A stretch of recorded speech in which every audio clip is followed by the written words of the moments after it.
Starlight River is the latest Terraria mod to be released. It's one of the highest anticipated mods, at least that I'm aware of, and we got a really cool teaser last year, and now the alpha is finally out. But is this mod worth your time? I want to talk about my experience as I went through the mod and discuss some of the pros and the cons of going through it, and hopefully help you make a decision as to whether or not you want to spend some of your time playing this newly released mod. And also one last thing, there will be lots and lots of spoilers for this mod. So if you want to go into it blind, stop the video now, play it, and then maybe come back to it if you want to hear my thoughts on the mod.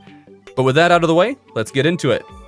Now, of course, one thing that we do need to start out with is the fact that this is the alpha version.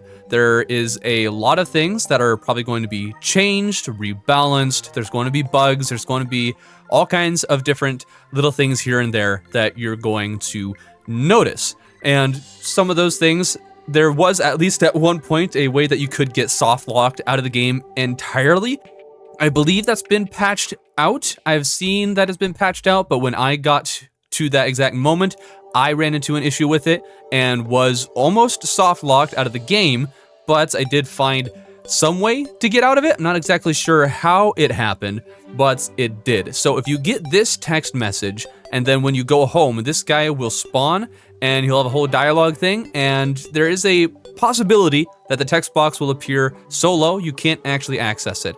Now, I've seen some resolutions that have been shared for how to possibly escape this problem, and I tried it. It didn't quite work. I think it's you zoom out to 100% or something along those lines. Granted, I play at 100%, so I'm not sure what it is. I'm going to go through their Discord and check again. It says that the resolution, let's see, again, going back to 100% zoom and UI scale should fix it, but if not, just wait for the patch. Resolution might also be a problem area. Changing UI and zoom, then back to 100, then try talking to him again. That is one option that the creators have suggested in their Discord for a way to escape this possible soft lock, but I still ran into a problem. Maybe it's because it didn't quite update during the time that I was playing it, so maybe you won't have this problem, but I want to make you aware of that there is a potential for you getting soft locked out of the game entirely, despite however much time you put into it.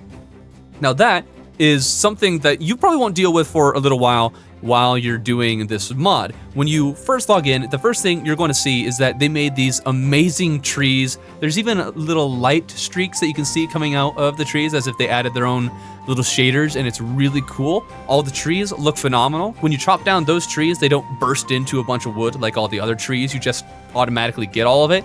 I kind of like it though when it bursts into wood and it falls down on you instead of just getting it all. Maybe that's something they'll add later, maybe it's not, but I thought it was really cool. They also have all these kind of like face looking things on the trunks, and they're all facing the same direction. They all look identical. I really hope that in the future they change that so they add some little more variation there, but even so, they look absolutely beautiful and they're a great source of wood, of course.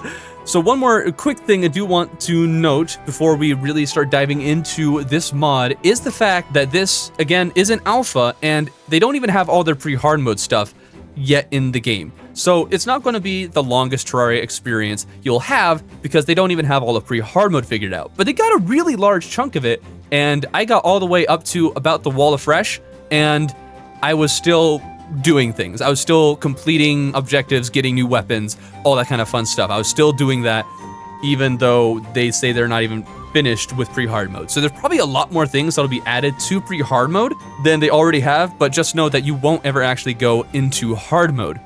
Now, one thing that you'll probably pretty quickly notice is that there's these new little houses that you'll find underground, and these are really, really cool.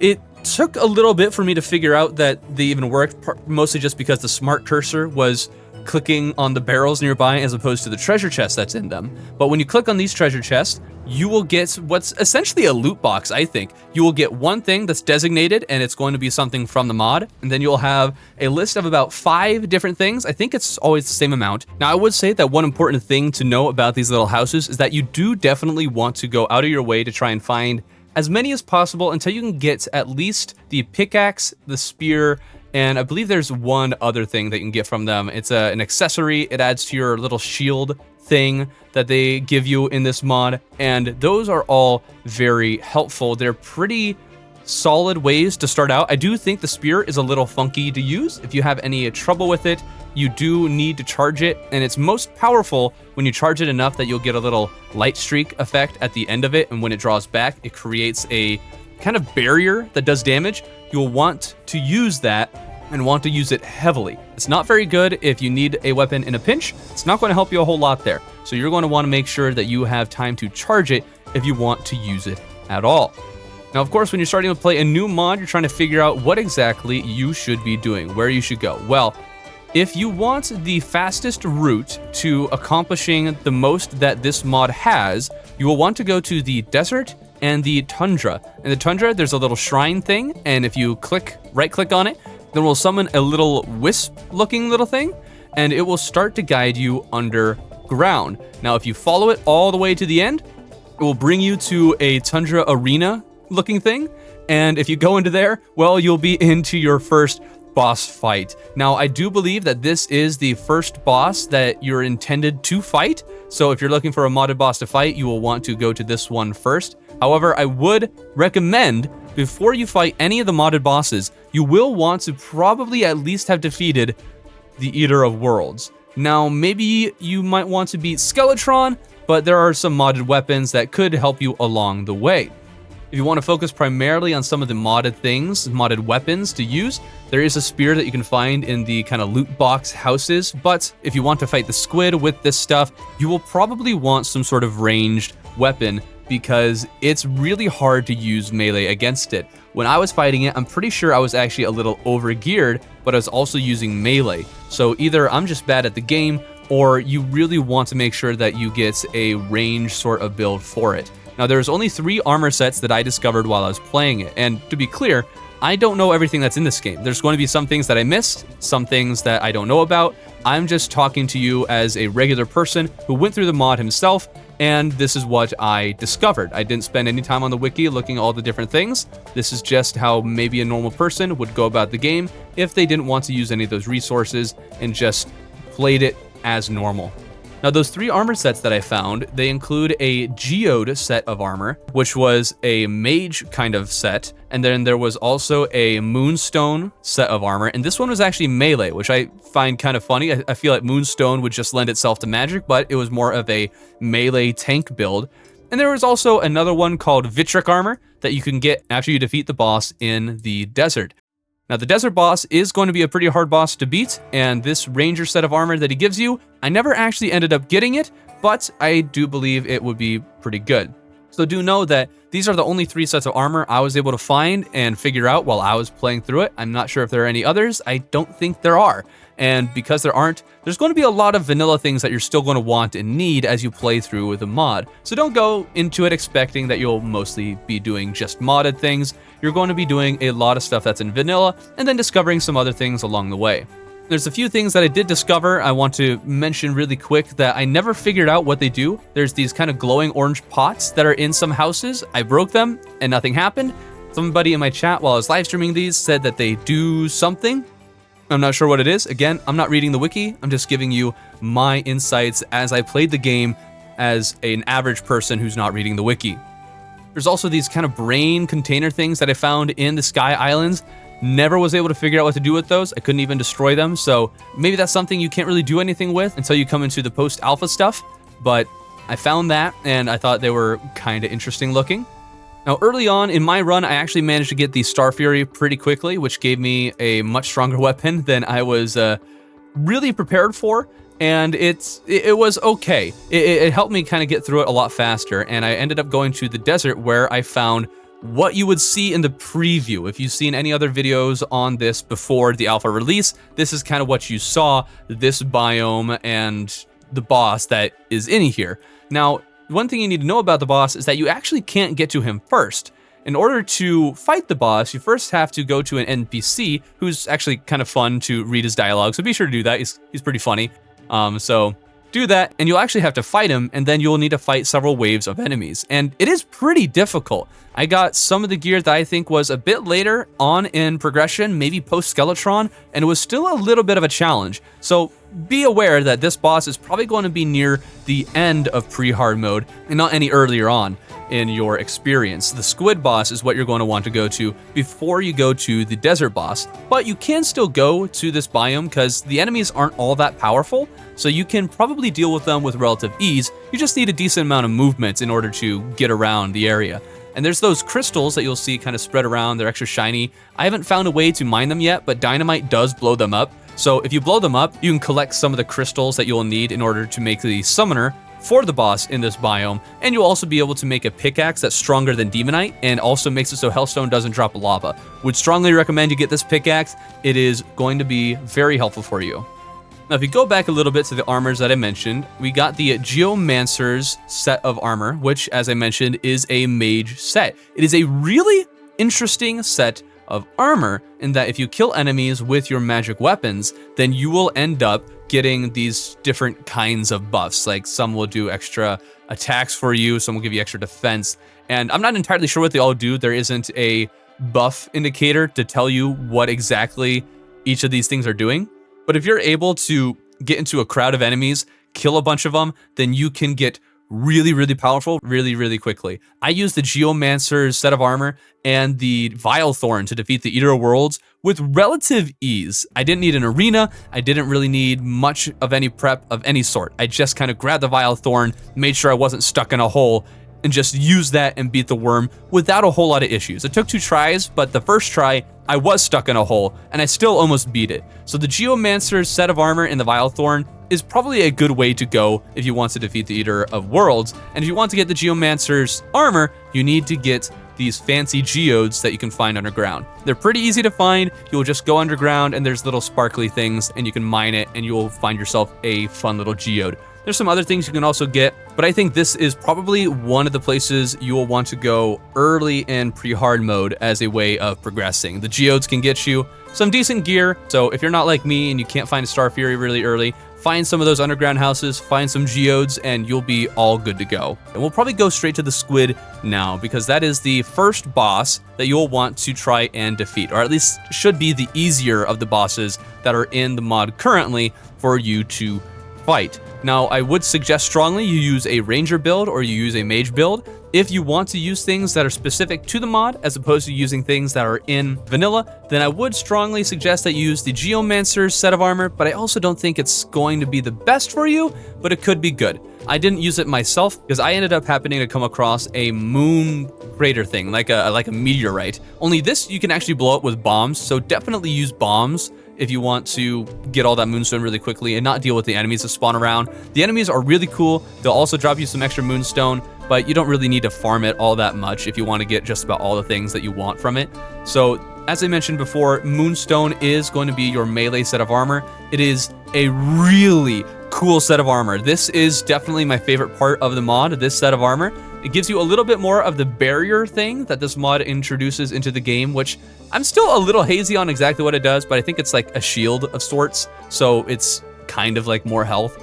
And then it also gives you an upgrade to the Star Fury, which became my main weapon for most of my time playing this mod. There's also this really cool Crescent Quarterstaff, which was a lot of fun to use, though it is a little finicky, mostly just some of the mods will create all these animations that kind of go along with your attacks, and this makes it so instead of just attacking in one direction, you're suddenly attacking forward, and then backward, and then over your head. So it can be a little hard to target an enemy that's directly in front of you because maybe your quarterstaff is swinging behind you because it's going through its animation and you're kind of stuck with it. So it can be a little finicky, but against a group of enemies, if you're a little careful, you can figure it out. But that's not really the thing about this set of armor that I want to draw your attention to. Mostly, it's set bonus. If you charge it up by hitting enemies with melee weapons, then you will be able to summon a spear weapon, which absolutely destroys everything. It was my favorite thing of this entire mod. Now, I mentioned that the armor set is my favorite thing, and that's because of this spear. You're able to just double tap down key, and you're able to get the spear, and it's really, really cool. Now, I'm not entirely sure why the moon crater thing came in the first place. I have no idea what event happened to make that. I didn't see any text that said that a moon boulder or part of the moon landed. Maybe I saw it and didn't think much of it, but it appeared, and I have no idea exactly how it got there. So I'm sorry that I can't give you more information on that, but it appeared, and well, there it was. and it was the armor set that I used for the rest of the run. And I used this armor set, I used this spear in order to clear out the Glass Weaver. That's the name of the NPC that you can find down here, and that will allow you access to this dungeon thing. And I think it's really cool how they made it so you can't see or mine anything in the little designated temple, but once you enter it, all the blocks kind of go away, and now you're inside it like some sort of proper dungeon. It was really fun to experience, and there's actually some puzzle solving in it. And I don't want to spoil too much of how you solve this puzzle, but it's not entirely intuitive as to how you do it, but be aware that it's mostly mouse related. Use your mouse to figure out the problem. You don't need any kind of special item or accessory or anything like that. You just need to use your mouse in certain ways. So play around the mouse when you enter in this temple and try to figure out all the puzzles. Once you solve that puzzle though, I'm actually not entirely sure it does anything at all. Because when I went to the top, I kind of just destroyed the crystal, and that brought in the little altar that let me summon in the boss. Maybe that puzzle made that thing appear, not so much me destroying the crystal, but you'll want to make sure you go through the temple, because that's when you get this really cool dash ability, and it's a lot of fun. It's almost like a Jedi jump, so you'll want to do that. And then this boss, this was the hardest boss that I encountered while I was going through the mod. Now, I only came across 2 bosses, and then there's that one mini boss, the Glass Weaver guy. And I've heard that there's 3 bosses. I'm not entirely sure where the 3rd one is. I heard that he's also a desert one, but I didn't come across it, didn't find anything indicating a 3rd boss. And again, I'm not looking at the wiki, just going through it and seeing what I discover, and then sharing with you what it is that I think as we go along. Now, I did fight the desert boss a couple of times, thinking that maybe it was the first boss that you should defeat, and that was absolutely wrong. You do want to defeat the squid first. The squid is a very interesting fight, and it can be very difficult if you don't know what you're looking for. So a minor spoiler as to how you are going to defeat this boss: you're going to need to hit the tentacles after they hit the walls, at least for the first couple forms. The tentacles have these little spike things at the end of it. They'll come up at you, they'll telegraph it, so it's relatively easy to dodge, unless you're doing melee like me, in which case you might get stuck a little bit, but that's my own fault, and you can avoid it if you decide to do a little more mage or range. But once they hit the ceiling, then you can start hitting them, and there's other situations like that when you'll be able to hit them. So you won't be able to hit it all the time, and that was kind of annoying, but it's also kind of interesting. And then later on, in later phases, you'll be able to just hit the boss itself, and it feels normal. But it's also during the most difficult part of it. So be aware that that's actually a thing for all the bosses I encountered, that there are times when you just can't hit them, that it's basically just dodge, do your thing. And you should also be aware that you can't place platforms or anything inside these arenas. You can't do any of that. You're stuck with exactly what they provide you. You can't bring a campfire, you can't bring a heart lantern or any of that, but I did kind of go around it by placing a campfire and heart lantern just outside of these arenas, and then they would carry over and give me the life regen. So if you really want those things, then you just need to place them outside the arena. You can't bring them in with you and place them down there. Now, after you defeat the squid, that is about when you'll want to try and take on the desert boss. Now, the desert boss is a very fun time. All the bosses were fantastic, but he is going to be a little difficult. You're going to need to get good at dodging. I'm not very good at dodging, apparently, at least as I tried. So be aware that it is a little more difficult, and I would probably list it somewhere between Skeletron and the Wall of Fresh in progression. And then the squid you could probably beat pre-Skeletron, though it might be a little difficult around there. I'm not entirely sure, again, when the moon chunk lands and you can get all the moon set, but once you get all the moon armor, I feel that's the farthest in progression armor-wise that I got that was also modded content. You could get Hellstone armor, you could get Shadow armor, but I wanted to stick with mostly, if not entirely, modded weapons, accessories, and armor sets, and this was the farthest in progression one that I could find. Now, there is some modded content that you can find in the jungle, some you can find in the dungeon. There's probably some in other biomes as well, but it's primarily in the desert and the tundra where you'll find most of the modded stuff. So the other places you'll probably want to go to, just for the sake of getting some of the vanilla things, you'll need to get some more power, because this mod doesn't provide you everything that you need. It doesn't overhaul everything. But you can still at least find some modded things while you're searching there, and I'm not entirely sure what a lot of them do, so there's that. Overall, my thoughts on the mod are that it is absolutely deserving of the hype. It is fantastic. The bosses are a hoot. The weapons look beautiful. They are very fun to use, and It's overall a very good and fun experience, but there are a few caveats. This is, of course, again, the alpha, so a lot of this can change, and I fully expect a lot of it to change. There are some minor graphical errors that you'll see here and there, maybe you've seen as footage has gone by. There have been a few graphical glitches here and there, which are a little weird, but they don't obstruct your ability to play the game in any sort of way. I also found that a lot of the accessories that are available, they're all very focused on critical strike things, so I think if you really built into those and played into it, you would be able to create a really interesting build. So that is really cool, but also it seemed like a lot of the accessories in particular for the mod didn't do a whole lot. And maybe it's just because I should have used more of them. So I could be entirely wrong about this. Use some more of the accessories than I did. Or you can just give the guide just about any of the ores that are available to you, and you'll find most of the different accessories that you can find hidden amongst there. You'll definitely want to check what new recipes can be made with a lot of the ores and gems, because that seems to be the focus of a lot of the things that have been added that use vanilla elements in order to add on top of the mod itself. But overall, Starlight River was a very fun mod to play, and I'm excited to see what they're going to do in the future when this is fully fleshed out. It does feel like, as I played through it, that this is not meant to replace any of the vanilla weapons, accessories, and armor sets that you find, but rather it's meant to complement them in many ways. The Squid Boss and Shattered Sentinel, they both seem to take place somewhere in between progression steps. It feels like they just added more stairs for you to climb up as you go into the Wall of Fresh and try to take that on. Now, it is kind of interesting since these bosses are a whole nother level compared to the vanilla bosses, so they're night and day when you're going through them, so it feels like there should be something different, but I found after defeating them, I was actually a little let down by the treasure that they gave. I felt after I defeated the squid guy that what I got wasn't wonderful, but that might just be because I got the moon set of stuff, and maybe I got that a little earlier than you're supposed to. Maybe I defeated the squid a little overgeared, so that might be my end of things.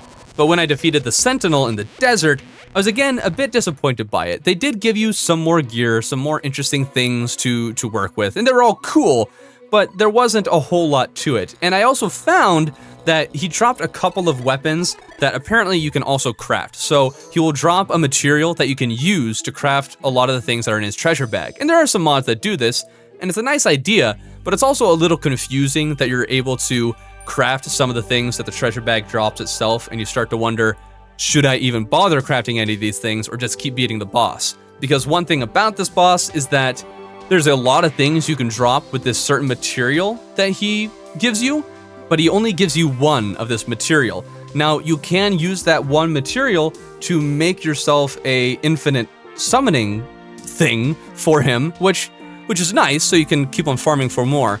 But he's still a relatively difficult boss, unless maybe you get some better gear than I had. I'm not sure if there is even better gear, unless you go for molten armor, but I love the spear effect of this moon armor, and I'm convinced that it is the way to go. Maybe I'm wrong about that. There's probably better ways to go about it. Maybe I'm just bad, but it did feel like I would have to grind this boss over and over and over again if I wanted to get all the different things that it drops. Now, that's only if you really want to mess with all the different things that are available from him. Now, you might just be trying to get the bow, the magic weapon, the sword, because you're just trying to go through progression. But because this is basically the last boss, or at least the last boss that I'm aware of, I heard that there's 3 bosses, and I'm not sure if there's one after this. I'm not sure if there is another one. Maybe that's wrong. So you're probably just going to be fighting this thing just so you can see what all the different things available are. So that's probably not going to be as much of a problem in the future when you're fighting this boss with people, or when the mod is finished and you're trying to actually progress through the game. You're probably just going to be trying to get one thing for the sake of your set, so it probably won't be as much of a deal then. But do be aware, if you want to get all the interesting weapons that you can craft with the material this guy drops, it'll require a certain amount of farming.